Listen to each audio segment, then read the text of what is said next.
இந்த குரங்கு இருக்கிற வீடியோவை நீங்கள் எல்லாம் பார்த்துருப்பீங்க. அது ஏன் அப்படி பண்ணுதுன்னா, தன்னோட அம்மாகிட்ட இருந்து பிரிஞ்சிருந்ததால் அந்த மாதிரி பண்ணிகிட்ருக்கு. அந்த மாதிரி சில மக்கள் இருக்காங்க. அவங்கள பற்றி தான் சொல்ல போகிறேன். இது டுடே இன் ஹிஸ்ட்ரிங்கிற சீரீஸில் டே 16. இந்த மாதிரி தெரியாத விஷயத்தை தெரிஞ்சுக்கணும்னு நினச்சிங்கன்னா நம்ம யூடியூப் சேனலை சப்ஸ்கிரைப் பண்ணிங்க, நம்ம ஸ்டைலே ஃபாலோ பண்ணிக்கோங்க. அந்த மக்கள் யார் அப்படின்னா, காசாவில் இருக்கக்கூடிய பாலஸ்தீன் மக்கள். இன்றைக்கி February 25 இஸ்ரேல் பிஎம்மும் இந்தியாவோட பிஎம்மும் மீட் பண்ண போகிறாங்க. அப்போ தான் இஸ்ரேலை பற்றி பேசணும்னு தோணுச்சு. இஸ்ரேலுக்கும் காசாவுக்கும் என்ன பிரச்சனை? ஏன் பல வருஷமாக சண்டைகள் நடக்குது? என்ன தான் அடிச்சுக்கிறாங்க? ஏன் அடிச்சுக்கிறாங்க? இதுக்கு நம்ம வரலாறு தெரிஞ்சுக்க வேண்டியிருக்கு. உலகப் போர்கள் 2 நடந்தது.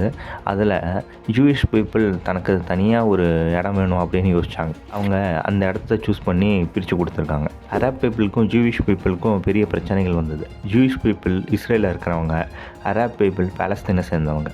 பாலஸ்தீனில் இருக்கிறவங்க பல நூற்றாண்டுகளாக அங்கே தான் இருக்காங்க.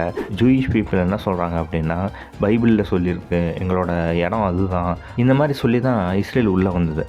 இப்போ நான் ஒரு மேப்பை காட்டுறேன், நீங்களே பாருங்கள். நினச்சி பாருங்கள், அங்கே இருக்கிற மக்கள் பல நூற்றாண்டுகளாக வம்சாவளியாக வாழ்ந்துட்டு இருந்தவங்கள சின்ன இடம் கொடுக்குறேன்னு சொல்லி உள்ளே வந்து, இப்போது அந்த குரங்கு எப்படி தன்னோட அம்மாக்கிட்டேருந்து பிரிஞ்சு கஷ்டப்படுதோ, அதே மாதிரி அவங்களோட நிலத்துலேருந்து பிரிஞ்சு எங்கேயோ அகதிகளாக இல்லை எங்கேயோ கஷ்டப்படுற ஆட்களாக இருக்காங்க. இது தெரியாத உங்கள் ஃப்ரெண்டுக்கு ஷேர் பண்ணிடுங்க. உங்களோட கருத்தை கமெண்ட்டில் சொல்லுங்கள். மறக்காமல் லைக் பண்ணி. தேங்க்யூ ஃபார் வாட்சிங்.